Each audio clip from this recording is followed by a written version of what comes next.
believe the stories we're hearing tonight? It's like a whole new world out there. Absolutely, and the best part is sharing it with you all live.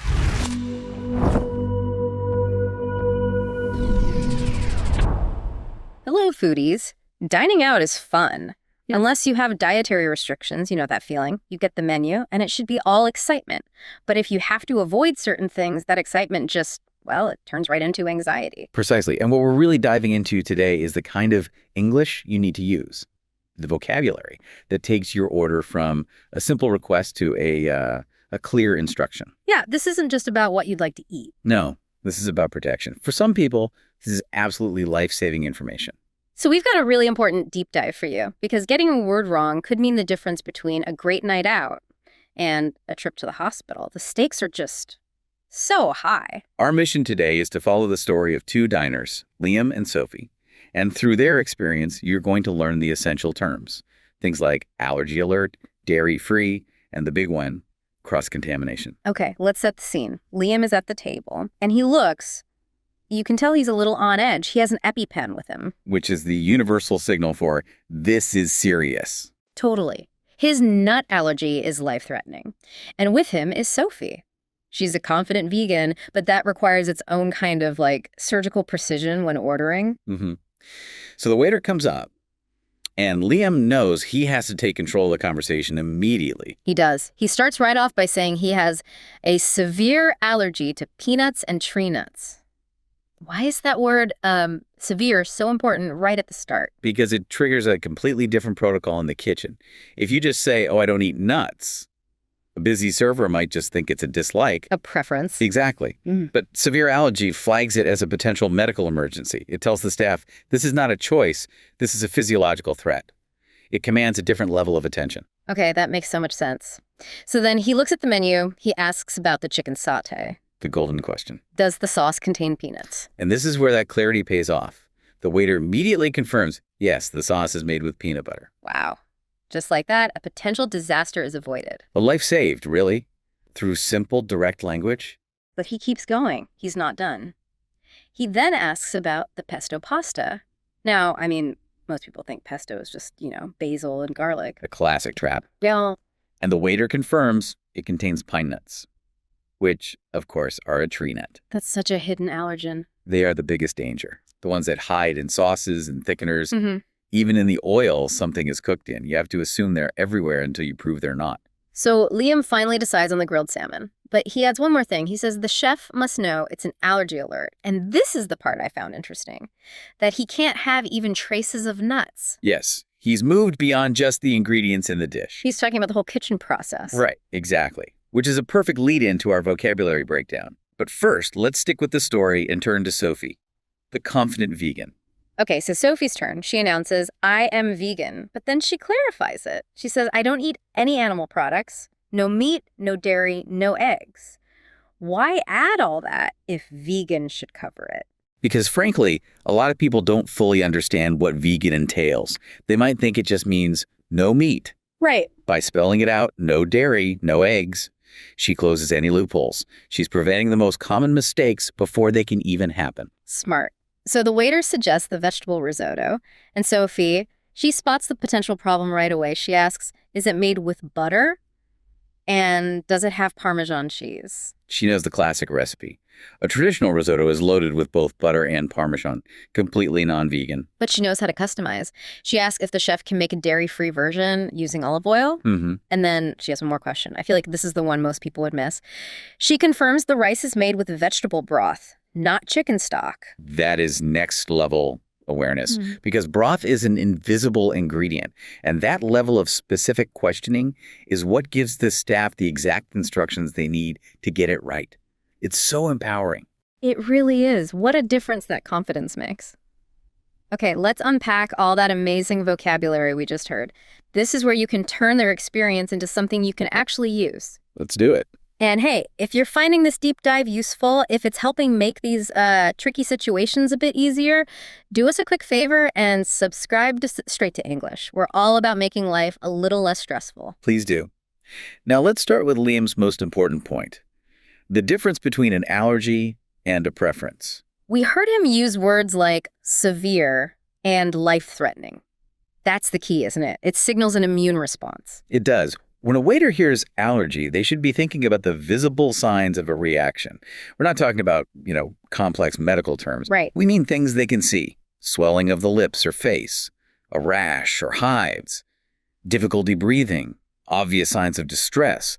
That's the message you're sending. You're basically saying, if there's a mistake, you are going to physically see my body react badly. Precisely. And that brings us to the most common allergens. These are the big ones you really have to know. Peanuts, of course.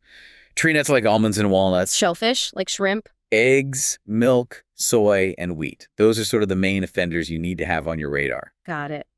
Okay, now let's go back to what Liam said about his salmon. That word, traces. This gets us to the invisible threat, right? Cross-contamination. This is, I think, the most misunderstood and dangerous part of kitchen safety. For allergies and for something like celiac disease. So define it for us. What is it exactly? Cross-contamination is when particles from a dangerous food transfer to a safe food. It can be from a shared knife or cutting board, sure, but it can be much more subtle. Give us a less obvious example. Okay, think about a deep fryer. A restaurant might use the same vat of hot oil to fry breaded chicken fingers, which have gluten, and then later use it to fry plain potatoes for French fries. Oh. Even though the fries themselves are gluten-free, they're now contaminated by the microscopic particles left in the oil. For someone with a severe allergy or celiac, that's enough to cause a serious reaction. Wow. So that's why you have to specifically say, please ensure there is no cross-contamination. Yes, that single phrase should trigger a whole safety process in the kitchen. Changing gloves, using clean utensils, wiping down the prep area, it forces a complete reset. That is so, so important. Okay, let's shift from the life-threatening stuff to the dietary choices, like Sophie's. Let's break down vegan versus vegetarian versus pescatarian. It's vital to be clear here because they get mixed up all the time. A vegetarian is simple. No meat, no fish. That's it. And this is the key. They often do eat animal products like dairy and eggs, right? Correct. If a menu lists a vegetarian lasagna, you can almost guarantee it is full of cheese. A pescatarian is just a vegetarian who also eats fish and seafood. And then the strictest category is the vegan. The vegan, like Sophie, excludes all animal-derived products. No meat, no fish, no dairy, no eggs. Often no honey. It's a total exclusion. And that's why she had to check the broth in the risotto. Even a little chicken stock would make it a no-go for her. Now, let's stick with Sophie's risotto for a second and talk about the milk issue. We need to be clear on dairy-free versus lactose intolerant. I have to admit, I always thought those were basically the same thing. Just, can't have milk. A very common misconception. They are fundamentally different. If you are lactose intolerant, your body can't digest lactose, which is the sugar in milk. It causes, significant digestive discomfort, a stomach ache. So it's miserable, but it's not going to stop you from breathing. Exactly. But a true dairy allergy is an immune system reaction. It's a reaction to the protein in milk, usually one called casein, and that, like Liam's nut allergy, can be severe. It can cause hives, swelling, and breathing difficulties. So when Sophie asks for dairy-free, she's asking to avoid the protein, not just the sugar. She needs total exclusion. It's a fantastic distinction to remember. Protein allergy versus sugar intolerance. That makes it so much clearer. Okay, one last major category to cover.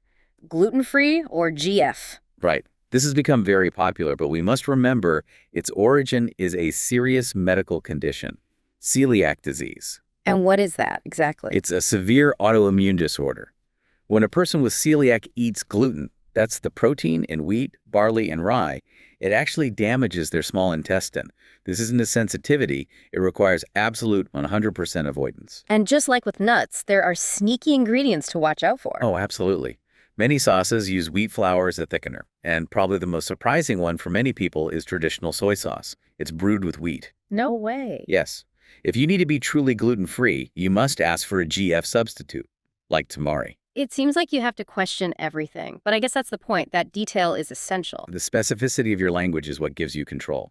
It is. Okay, you, our listener, need to feel brave and specific when you order. Your health is the most important thing in that restaurant, so let's practice these powerful statements. Just repeat them. Feel how clear they are. Ready?